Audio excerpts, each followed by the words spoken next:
This is Dan's Reviews, and it is time for me to have a great apple with great quality to it with the great— What the hell? Well, scratch that. This season is like biting into an apple. You think it's going to be juicy and really nutritious, just like any other apple you've experienced before. But then when you bite into it, you start to see some rotten crap as you then progress the season. You see things that you would never normally see.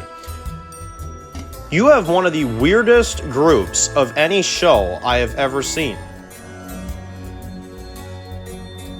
Oh, it's easy. Let me show you. I'll pull out my fucking blicky. I'll pull out my fucking blicky. I'll pull out my fucking blicky. And I'll pop your bitch ass. What the fuck is going on today? Things get really weird this season, and not much progression in the story. So here we are. This is Dexter, Season 5.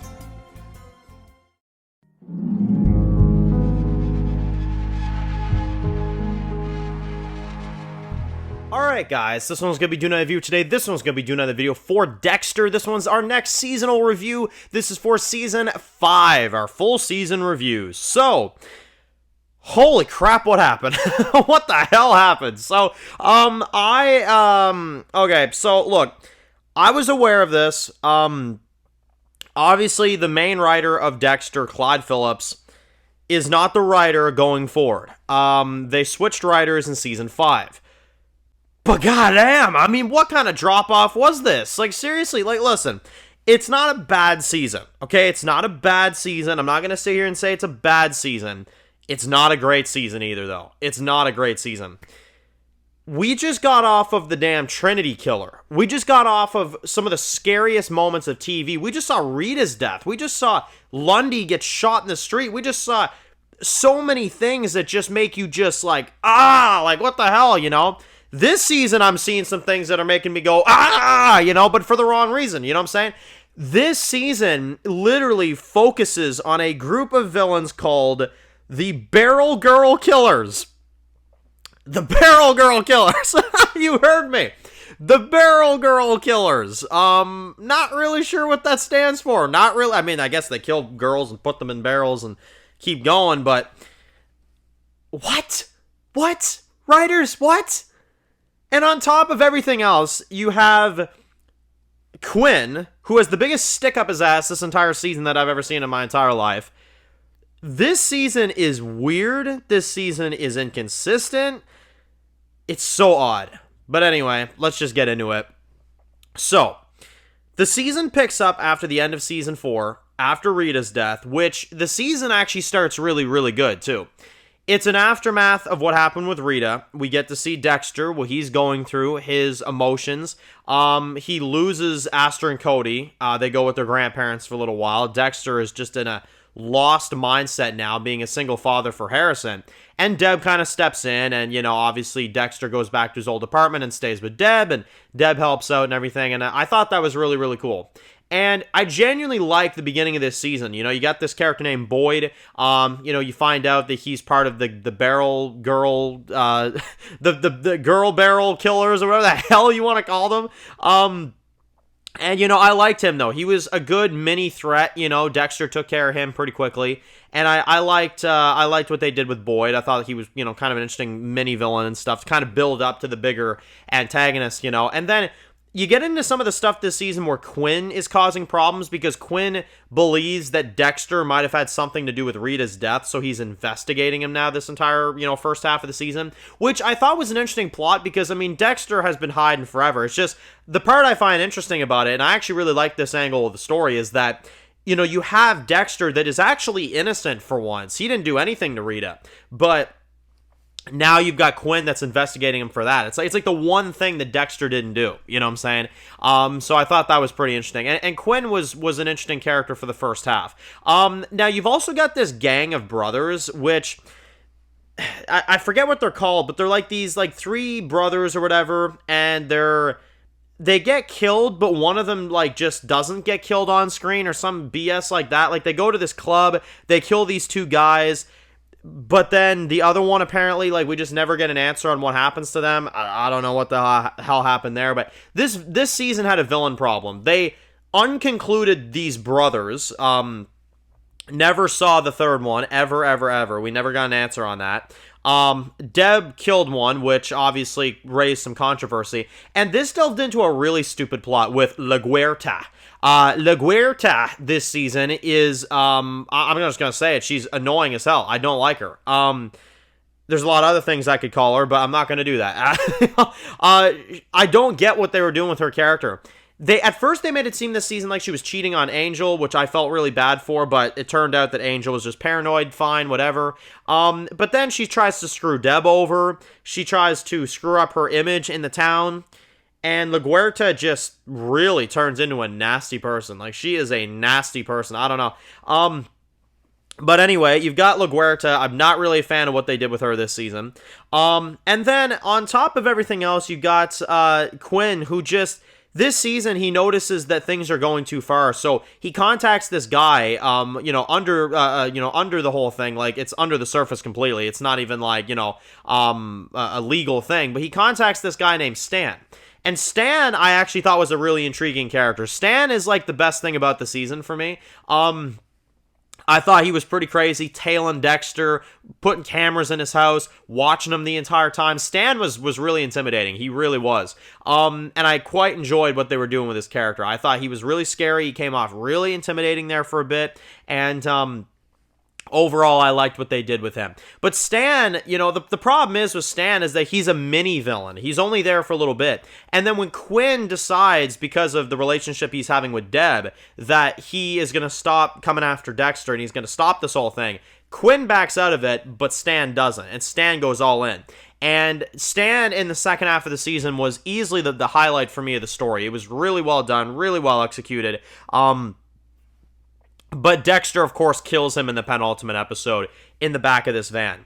Which, for the very first time in the history of the show, I must say, I'm shocked that Dexter didn't cover up his evidence. He didn't dump his body somewhere. He didn't do anything.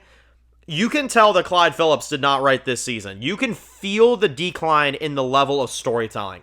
The season genuinely has problems, and that's when I noticed it. And we haven't even gotten to the bulk of the problems yet, people. Listen, there is so much more.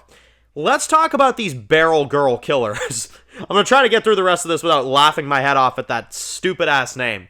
The Barrel Girl killers, okay? So they're built up throughout this season. It takes like 8 episodes for them to even be massively involved in this season. They drag that out so bad.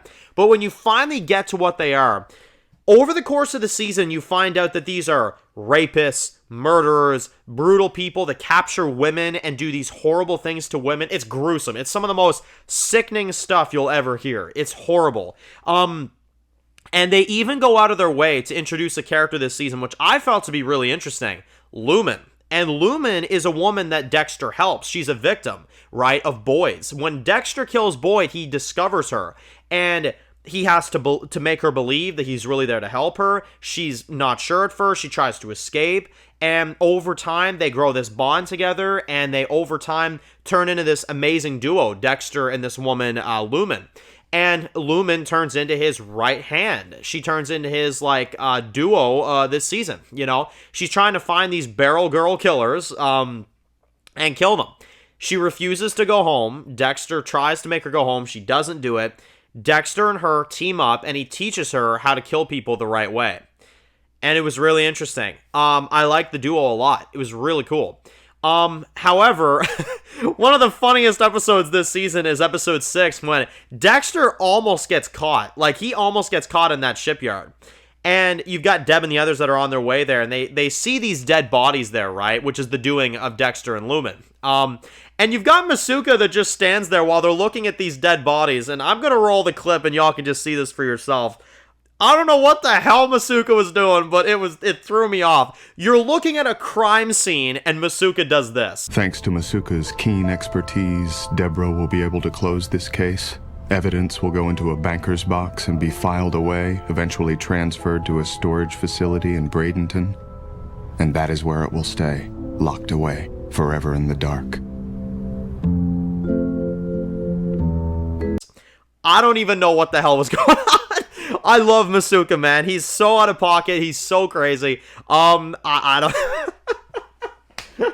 he's sitting there the entire time, like, friggin', like, doing jerking actions and humping actions and stuff in front of these dead bodies. I'm like, what are you doing, dude? What the frick? But anyway, that was crazy. But anyway, that all to say, that was crazy stuff. I love the duo between Lumen and Dexter. Here comes the most annoying thing about this season. Jordan.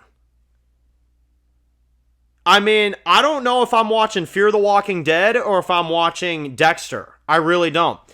Jordan is one of the stupidest characters I've ever seen. He's just this politician that goes up on stage and does all these things. And then randomly you've got frickin' like Lumen that's like, oh yeah, he's so scary, Jordan. We got to deal with him. You know, we got to deal with whatever. And I'm like, okay. Jordan has like a right hand named Cole who was fine, but they killed him off like right away as he got interesting. Like they didn't even give him enough screen time. And then Jordan turns into the main villain. Stan, as much as I love his character, they kill him off rather quickly. And they put the focus on Jordan in the finale.